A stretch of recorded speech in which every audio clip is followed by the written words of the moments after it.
Kian, kapasok ka na naman. Mahirap eh. Hmm? Medyo nanakit yung mga kamay ko sa yung legs ko eh.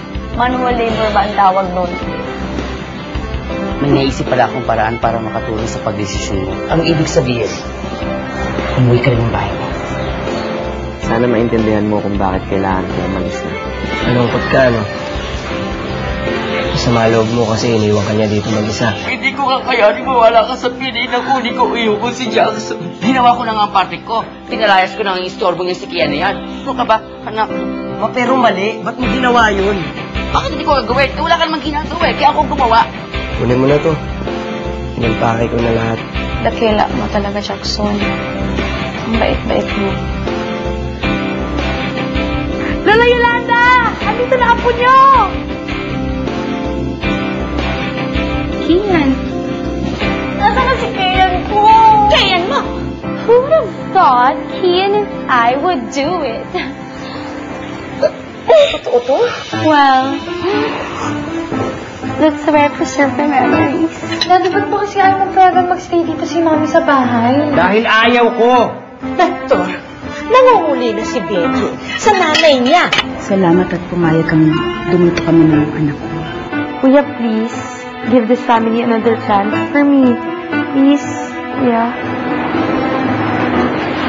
Good morning.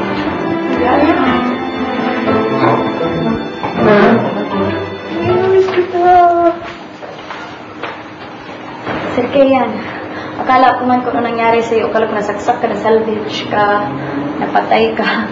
Okay ka naman ba, sir? Okay naman. Okay naman ako. Okay lang pa.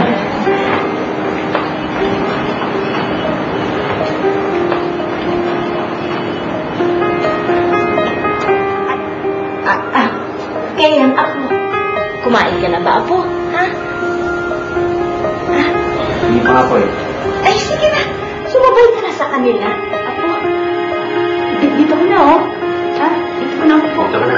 Kuya, pag-gay ni Daddy. Dito ka na.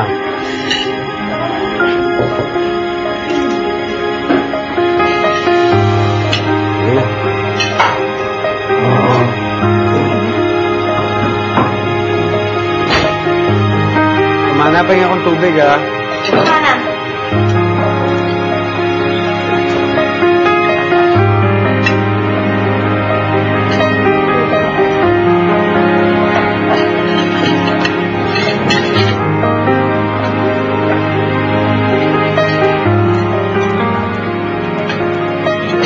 Kuya, kamusta? Sarap ba? Si Mama nagluto na, Kuya. Okay naman. Dito mo ako. Gusto mo fresh milk, oh? Sandali na. Ito, oh.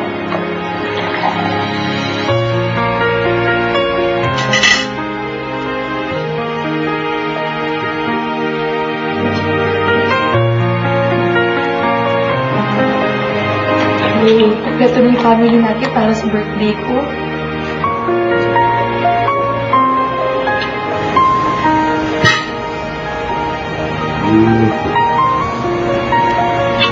Cheers.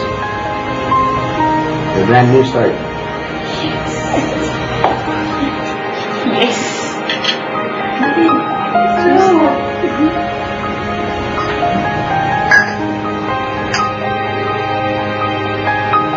Kain na tayo. Mami nagluto lahat eh.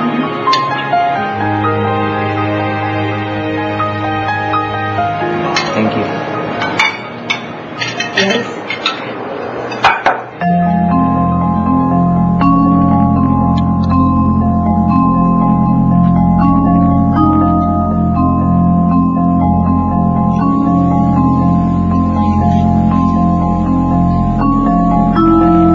This will be one big news.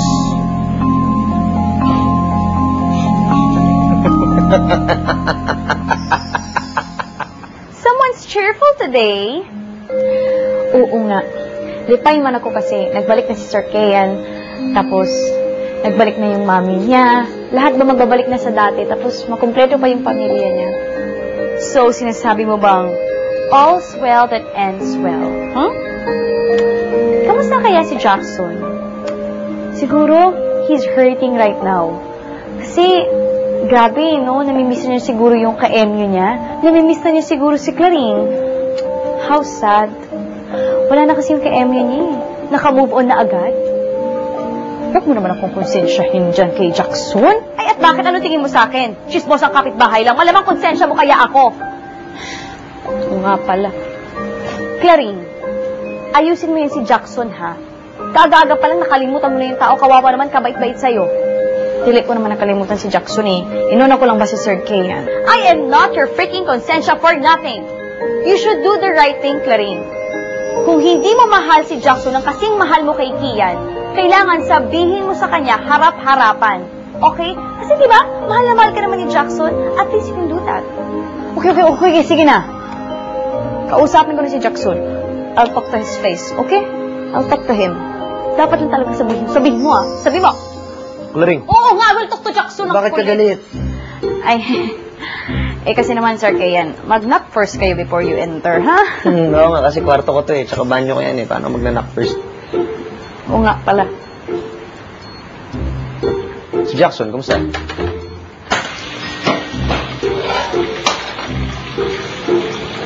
Kumusta na kaya siya? Nakauwi kaya siya ng safe sa kanila?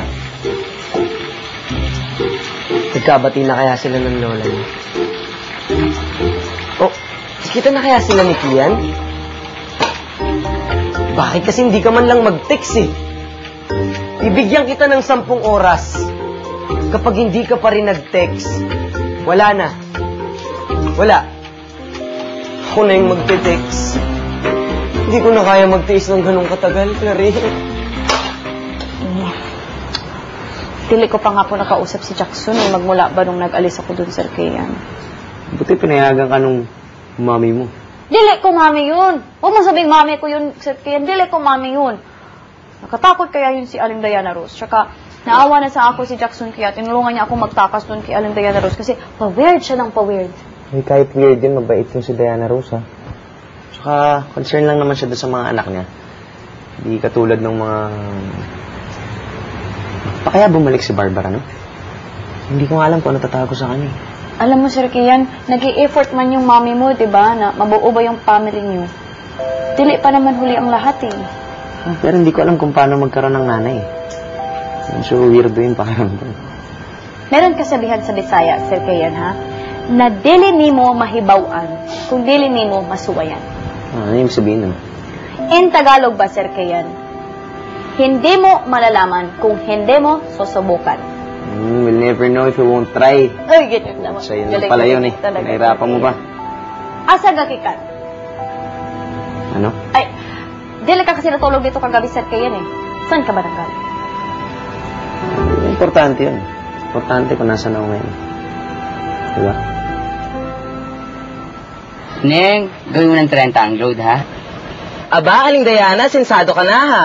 Naku ba naman? Siyempre, para maka 15 points man lang ako. Alam mo na, di ba para mas marami akong score na makuha sa pagsagot sa trivia ng TSC promo ng TV5. Ha?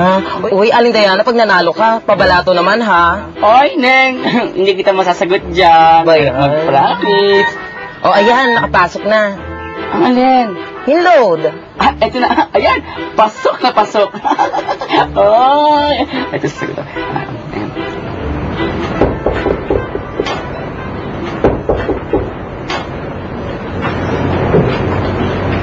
Yan. Pwede pa kita makausap. Maglabas na po ako. Excuse me.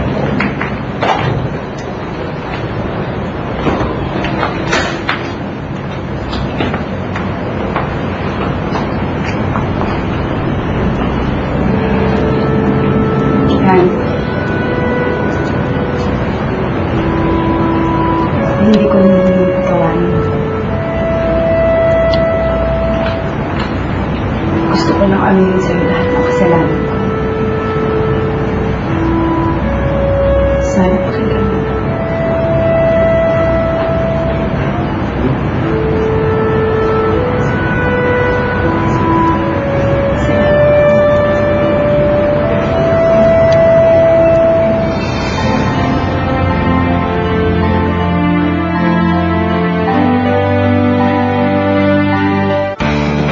Don't go away, magbabalik ang BFGF dito sa TV5.